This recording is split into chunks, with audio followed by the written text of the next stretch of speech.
Hello, welcome to orchid villa. ഞാൻ Maxi Jude.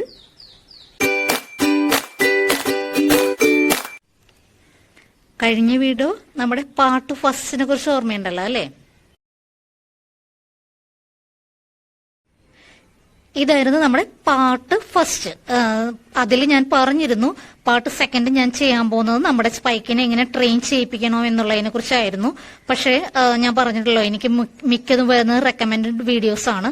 അപ്പോൾ മിക്കതും വിളിച്ചിട്ട് എന്നോട് പറഞ്ഞു ബഡിനെ കുറിച്ച് ഒന്ന് പറയുമോ എന്ന് ചോദിച്ചു, വീഡിയോ ഇടുവാന്ന് ചോദിച്ചു. അതുകൊണ്ടാണ് നമ്മൾ ഈ വീഡിയോ ഇത് നമ്മൾ ഇണ്ടതായിരുന്നു പാർട്ട് തേർഡിൽ ഇടാനിരുന്ന വെച്ചാണ്. പക്ഷെ നമ്മളിപ്പോ സെക്കൻഡായിട്ട് ഇത് ഇടുകയാണ്, ട്രെയിൻ ചെയ്യിപ്പിക്കുന്നത്. അടുത്ത പാർട്ട് തേർഡായിട്ട് ഞാൻ ഇട്ടുതരാം.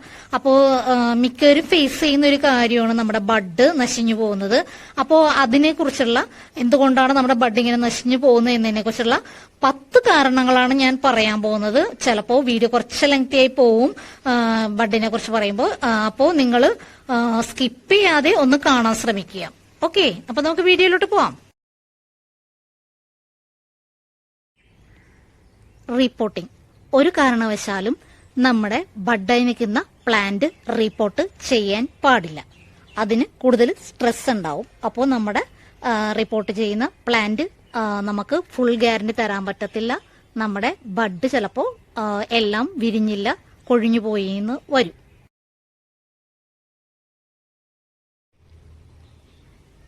രണ്ടാമത്തെ കാരണമായിട്ട് ഞാൻ പറയാൻ പോകുന്നതേ ഇത് കണ്ടോ, നമ്മുടെ ഇവിടത്തേക്ക് ഫ്ലവർ നമുക്ക് വിരിഞ്ഞു കിട്ടും. പക്ഷെ ഇങ്ങോട്ടുള്ള നോക്കിയേ, ഇങ്ങോട്ട് ബഡുകൾ വരുമ്പോഴേക്കും അത് ചിലപ്പോൾ ഇങ്ങോട്ടുള്ള ബഡുകൾ, ചെറിയ ചെറിയ ബഡുകൾ ചിലപ്പോൾ നശിഞ്ഞു പോയെന്ന് വരാം.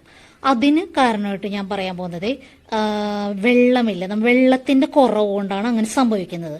അതായത് നമ്മുടെ പ്ലാന്റിന് ഇതെല്ലാം വിരിയിക്കാനായിട്ട് എനർജി ആവശ്യമാണ്. അപ്പൊ നമ്മൾ വെള്ളം കൊടുത്തില്ല എന്നുണ്ടെങ്കിൽ ആ എനർജി അതിന് കിട്ടില്ല. അപ്പൊ നമ്മുടെ പ്ലാന്റ് നമ്മളോട് പറയുകയാണ് ഇത് വിരിയിക്കാനുള്ള എനർജി എനിക്കില്ല എന്നുള്ളത് അറിയിക്കുകയാണ്. വെള്ളം കുറവാണ്, അതുകൊണ്ടാണ് ഈ ബഡൊക്കെ അത് വിരിയിക്കാതെ പോകുന്നത്. മൂന്നാമത്തെ കാരണം എന്ന് പറയുന്നത് ഇത് കണ്ടോ, ഈ ബഡ് കണ്ടോ, പക്ഷെ ഇങ്ങോട്ട് നോക്കി, ഇത് കണ്ടോ, ഈ പാടുകൾ കണ്ടോ, ഇത് ഇവിടുത്തെ പാടുകളുണ്ടോ, ഇത് കണ്ടോ, ഇത് നമ്മുടെ അടിയിലുള്ള ബഡ് കൊഴിഞ്ഞു പോയ പാടാണ്. ഇതുണ്ടോ, ഇതൊക്കെ കൊഴിഞ്ഞു പോയതാണ്.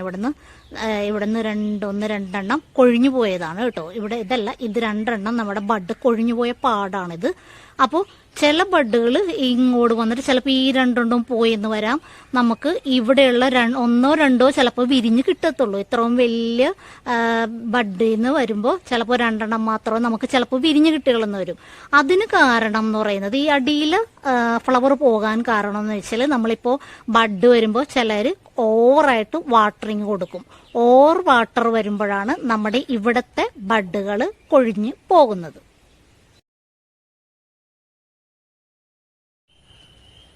ഇത് കണ്ടോ, നോക്കിയേ, എൻ്റെ ഒരു ഫ്ലവർ സ്പൈക്കിന് സംഭവിച്ചതാണേ. ഒറ്റ രാത്രി കൊണ്ട് സംഭവിച്ചതാണ് കേട്ടോ.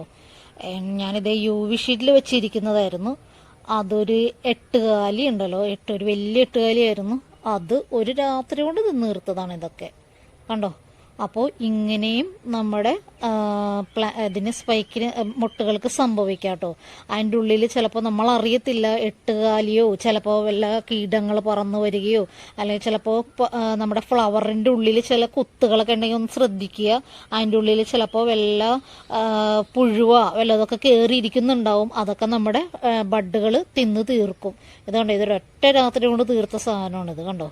ഞാൻ കണ്ടില്ല, എനിക്ക് ഇതായിപ്പോയി. അപ്പം ഇത് നമ്മൾ തടയാൻ ചെയ്യേണ്ടതെന്ന് വെച്ചാൽ പെസ്റ്റിസൈഡ്, അതായത് നമ്മുടെ ബഡ് ഒരുവിധം ആയിക്കഴിയുമ്പോൾ, ചെറുതായി കഴിയുമ്പോൾ തന്നെ നമ്മൾ ഇതിന് പെസ്റ്റിസൈഡ് ഓർഗാനിക് ചെയ്യുന്നതായിരിക്കും നല്ലത്. കെമിക്കൽ ചെയ്യുന്നതിനേക്കാളും നല്ലത്, സ്പ്രേ ചെയ്ത് കൊടുക്കുന്നതിനേക്കാളും നല്ലത് ഓർഗാനിക്കാണ്. ഞാൻ ഇതിനു മുമ്പ് അതായത് ഇത് ഓർഗാനിക്കിനെ കുറിച്ച് പെസ്റ്റിസൈഡ് എന്ന് പറഞ്ഞൊരു വീഡിയോ ഞാൻ ചെയ്തിട്ടുണ്ട്. അതിൽ പറഞ്ഞിരിക്കുന്ന കറുവപ്പട്ടയില്ലേ, കറുവപ്പട്ട സ്പ്രേ ചെയ്ത് കൊടുക്കുന്ന കാര്യമാണ്.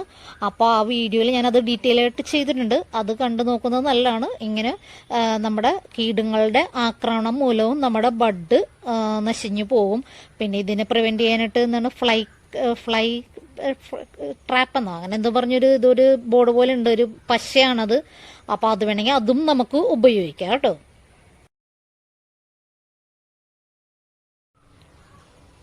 അടുത്ത കാര്യം എന്ന് പറയുമ്പോഴേ വാട്ടറിങ് ചെയ്യുമ്പോൾ നമ്മളൊന്ന് ശ്രദ്ധിക്കേണ്ടതാണ്. നമ്മുടെ ഈ ബഡുകളിൽ അധികം വെള്ളം വീഴാതെ ശ്രദ്ധിക്കുക. ഇപ്പോൾ എല്ലാ ദിവസവും വെള്ളം വീഴണ്ട.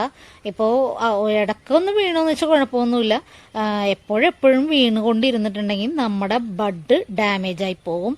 അപ്പോൾ അതുകൊണ്ട് നനക്കുമ്പോൾ ഒന്ന് ശ്രദ്ധിക്കുക, നമ്മുടെ ബഡുകളിൽ അധികം വെള്ളം വീഴാതിരിക്കാൻ ശ്രദ്ധിക്കുക. ഫെർട്ടിലൈസർ ഞാൻ കഴിഞ്ഞ വീഡിയോയിൽ പറഞ്ഞു, നമ്മുടെ ബഡ് ആയി കഴിയുമ്പോൾ നമ്മൾ ഫെർട്ടിലൈസറും വെള്ളമൊക്കെ അതിനാവശ്യമായ രീതിയിൽ ചെയ്തു കൊടുക്കണം. പക്ഷേ ഓവറായിട്ട് ഫെർട്ടിലൈസർ ചെയ്താലും നമ്മുടെ ബഡുകൾ കരിഞ്ഞു പോകും. അപ്പോൾ അതിനാവശ്യമായ തരത്തിൽ മാത്രം ചെയ്യുക. കെമിക്കലാണെങ്കിലും ഓർഗാനിക് ആണെങ്കിലും.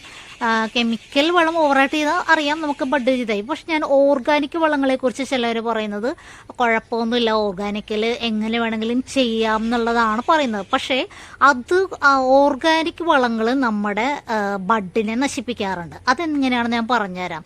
അതിനെക്കുറിച്ച് മിക്കവർക്കും ധാരണയില്ലാത്തത് കൊണ്ടാണ് അങ്ങനെ പറയുന്നത്. അത് ഞാൻ പറഞ്ഞുതരാം. എന്താണെന്ന് വെച്ചാൽ ഓർഗാനിക് വളങ്ങൾ എന്ന് പറയുന്നത് നമ്മൾ കടകളിൽ നിന്ന് വാങ്ങിക്കില്ലേ, അതൊന്നും കുഴപ്പമില്ല കേട്ടോ. അതൊക്കെ നല്ല ഓർഗാനിക് വളങ്ങളാണ്. അത് കുഴപ്പമില്ല, നമ്മുടെ ബഡിനെ ബാധിക്കുന്നതല്ല. അതും ഓവറായിട്ട് ചെയ്യാൻ പാടില്ല. എന്നാലും ഞാൻ ഉദ്ദേശിച്ചത് ഓർഗാനിക് വളമെന്ന് ഞാൻ ഉദ്ദേശിച്ചത് നമ്മുടെ വീടുകളിൽ നമ്മൾ ചെയ്യത്തില്ലേ, ഈ ചാണകമൊക്കെ ഇട്ട് പുളിപ്പിച്ചത്, പിന്നെ പച്ചക്കറി വേസ്റ്റ്, സവാളയുടെ തൊണ്ട്, അങ്ങനെയൊക്കെയുള്ളത് നമ്മളിട്ട് തിളപ്പിച്ചിട്ടൊക്കെ ഉപയോഗിക്കുക. ഇല്ലെങ്കിൽ അതൊക്കെ ഇട്ട് പുളിപ്പിച്ചിട്ട്, അങ്ങനെ കുറേ ഓർഗാനിക് വളങ്ങളെ കുറിച്ചുള്ള വീഡിയോസ് നമ്മൾ കണ്ടിട്ടുണ്ടാവും.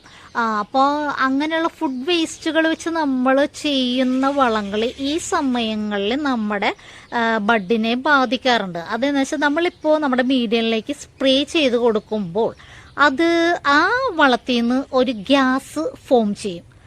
അതിനെക്കുറിച്ച് ആർക്കെങ്കിലും അറിയുമോ? അങ്ങനെ ഒരു കാര്യമുണ്ട് കേട്ടോ. നമ്മൾ ഓർഗാനിക് വളങ്ങൾ ചെയ്യുമ്പോൾ, ഫുഡ് ഐറ്റംസ് ഒക്കെ വെച്ച് ചെയ്യുമ്പോൾ നമ്മൾ അതായത് നിങ്ങളിപ്പോൾ ഈ ഗ്യാസ് എന്ന് പറയുമ്പോൾ വേറെ ഒന്ന് തെറ്റിദ്ധരിക്കണം. അതായത് ഇപ്പോൾ നമ്മൾ പച്ചക്കറി, ഈ ബയോഗ്യാസ് ഉണ്ടാക്കുന്നവർക്കറിയാം, ചാണകവും പച്ചക്കറിയും അതിൻ്റെ വേസ്റ്റൊക്കെ ഇട്ടാണ് നമ്മൾ ബയോഗ്യാസിന് ഇട്ട് കൊടുക്കുന്നത്. അപ്പോൾ അതിൽ നിന്ന് മനസ്സിലാക്കുമല്ലോ, അതിൽ നിന്നൊരു ഗ്യാസ് വരുന്നുണ്ട്. അതിനുള്ള ഗ്യാസ് ആണല്ലോ നമ്മൾ ബയോഗ്യാസ് എന്ന് പറയുന്നത്. ആ ബയോഗ്യാസ് നമ്മൾ ഈ മീഡിയയിൽ ഇടുമ്പോഴേക്കും ആ ഗ്യാസ് ഫോം ചെയ്യും. ആ ഗ്യാസ് നമ്മുടെ ബഡിനെ ബാധിക്കും. ആ ഗ്യാസ് നമ്മുടെ ഈ ബഡുകളെ ചിലപ്പോൾ കൂടുതലായാൽ കരിയിച്ച് കളയും.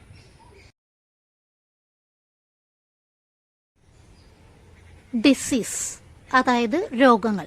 നമ്മുടെ ഓർക്കിഡ് പ്ലാന്റിന് ബഡായി നിൽക്കുമ്പോൾ എന്തെങ്കിലും അസുഖങ്ങൾ വരുന്നത് നമ്മുടെ ബഡിനെ ബാധിക്കും. അത് ചിലപ്പോൾ എല്ലാം വിരിഞ്ഞ് കിട്ടാതെ വരും. അത് ചിലപ്പോൾ കരിയിച്ച് കളഞ്ഞെന്ന് വന്നേക്കാം. അപ്പോൾ നമ്മൾ ഈ പ്രായത്തിൽ തന്നെ, ഈ ബഡ് ഇങ്ങനെ ആവുമ്പോൾ തന്നെ നമ്മൾ അത് പ്രിവെൻറ്റ് ചെയ്യാനായിട്ട് സാഫ് സ്പ്രേ ചെയ്ത് കൊടുക്കുന്നത് നല്ലതാണ്. പെസ്റ്റിസൈഡിന് ഫംഗൽ ഇൻഫെക്ഷൻസ് ഇല്ലാതിരിക്കാനായിട്ട് എന്തെങ്കിലും ഫംഗൽ ഇൻഫെക്ഷൻസിനുള്ള എന്തെങ്കിലും ഫംഗിസൈഡ്, ഓർഗാനിക്കോ കെമിക്കലോ, അത് നിങ്ങളുടെ ഇഷ്ടം അനുസരിച്ച് നിങ്ങളൊന്ന് സ്പ്രേ ചെയ്ത് കൊടുക്കുവാണെങ്കിൽ അതിൽ നിന്ന് നമുക്ക് നമ്മുടെ ബഡിനെ രക്ഷിച്ചെടുക്കാം.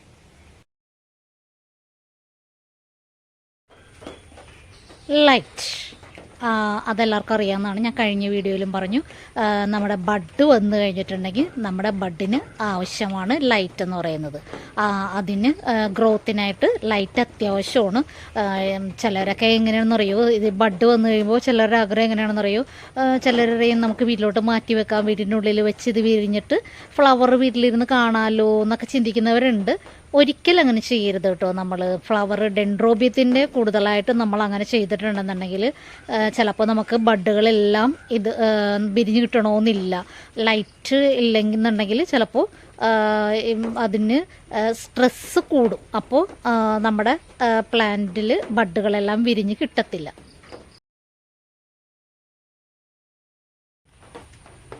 കാലാവസ്ഥ വ്യതിയാനം, അത് നമുക്കെല്ലാവർക്കും അറിയാം. ഇപ്പം നമ്മുടെ കേരളത്തിലെ കാലാവസ്ഥയൊക്കെ മാറിക്കൊണ്ടിരിക്കുകയാണ്. ചിലപ്പോൾ 2 ദിവസം മഴയാണെന്നുണ്ടെങ്കിൽ ചിലപ്പോൾ പിറ്റേ ദിവസം വരുന്നത് നല്ലൊരു വെയിലായിരിക്കും. അപ്പോൾ ഈ തണുപ്പത്ത് എന്ന് വെച്ചാൽ പ്ലാന്റ് പെട്ടെന്ന് അത് വെയിലത്തൊക്കെ വരുമ്പോഴേക്കും ആ വെയിൽ ചിലപ്പോൾ നമ്മുടെ പ്ലാന്റിന് താങ്ങാൻ പറ്റാണ്ട് വരും. അപ്പോൾ നമ്മുടെ ബഡുള്ള പ്ലാന്റ് ആണെന്നുണ്ടെങ്കിൽ ചിലപ്പോൾ ആ ബഡുകളൊക്കെ വെയിൽ കൂടുതലായിട്ട് വരുമ്പോഴേക്കും അത് ചിലപ്പോൾ കരിഞ്ഞു പോകാനുള്ള സാധ്യത കൂടുതലാണ്. പിന്നീടെന്ന് പറഞ്ഞാൽ ടെമ്പറേച്ചറിൽ വ്യത്യാസം വരുന്നത് വേറെ ഒന്നുമല്ല, നമ്മളിപ്പോൾ ഗാർഡനിൽ നിന്നൊക്കെ വാങ്ങിച്ച ബഡുള്ള പ്ലാന്റ് നമ്മൾ വാങ്ങിക്കത്തില്ലേ, അപ്പോൾ അത് വാങ്ങിച്ചുകൊണ്ട് നിങ്ങൾ ബഡുള്ള ഗാർഡനിൽ നിന്ന് വാങ്ങിച്ചുകൊണ്ട് വരുമ്പോൾ അതിന് ടെമ്പറേച്ചർ മാറ്റം വരാം. ഇപ്പോൾ ഓൺലൈനിലാണ് വാങ്ങിക്കുന്നതെങ്കിൽ നമ്മളത് പാക്ക് ചെയ്ത് വിടുമ്പോൾ നിങ്ങളുടെ വീട്ടിലോട്ട് എത്തുമ്പോൾ ടെമ്പറേച്ചറിൽ വ്യത്യാസം വരാൻ സാധ്യത ഉണ്ട്. അങ്ങനെ വരുമ്പോഴും നമ്മുടെ അത് നോർമലായിട്ട് പോകുന്നതാണ് കേട്ടോ. നമ്മളിങ്ങനെ വാങ്ങിക്കുമ്പോൾ ചിലപ്പോൾ എല്ലാ ബെഡുകളും നമുക്ക് ചിലപ്പോൾ വിരിഞ്ഞ് കിട്ടിയില്ല എന്ന് വരും.